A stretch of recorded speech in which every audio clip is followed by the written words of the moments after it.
The Giant Strawberry by Miko S. Patton. Once upon a time, there lived a little girl named Nina. Nina is the only daughter of Elmer and Annie Canterby. Nina is a precocious 7-year-old. Her father, Elmer, is a hard-working family man, and oh, how he loves his daughter and his lovely wife, Annie, who has as many freckles on her face as there are stars in the sky.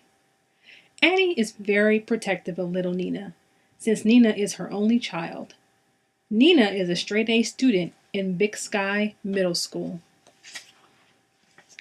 Every morning, she kisses her parents goodbye, says goodbye to her dog Noodles, and as she walks along the road, she says hello to Mrs. Whitfield and Mr. Benson, who is always on his tractor.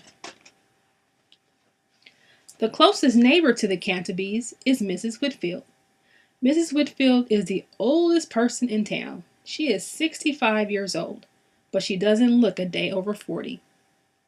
No one knows her secret to staying healthy and so young, and no one dares ask. Some of the townsfolk think she is a bit eccentric.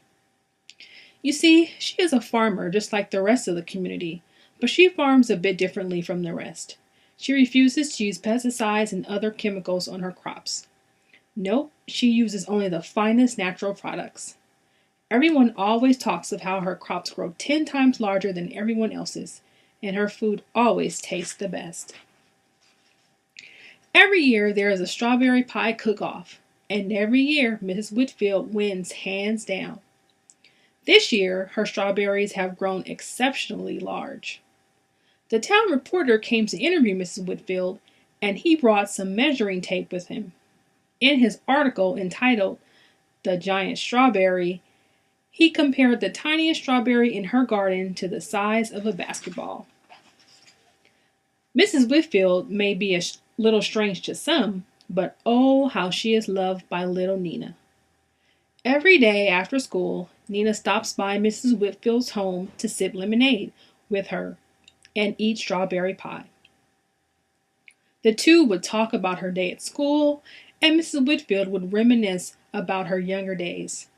She would always say to Nina, "When I was a little girl, your age, I would always do this and do that. Boy, how I would love to see those days again." On the last day of school for the semester, Nina ran excitedly home.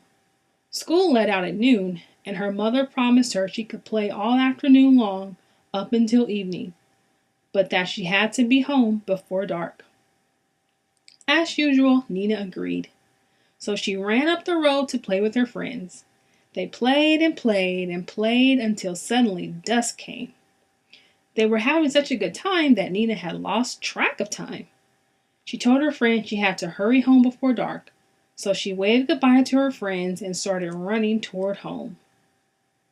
About halfway, she ran out of breath, so she began to walk. As she walked, she saw something large on the road, and she heard strange noises of the night, such as crickets creaking, mosquitoes flying about, and the wings of moths fluttering by, so she picked up her pace. But as she continued to walk along the road, she saw something blocking her way home. As she got nearer, she realized it was one of Mrs. Whitfield's giant strawberries. The giant strawberry was so huge that it broke off the vine and rolled onto the road and blocked her way home.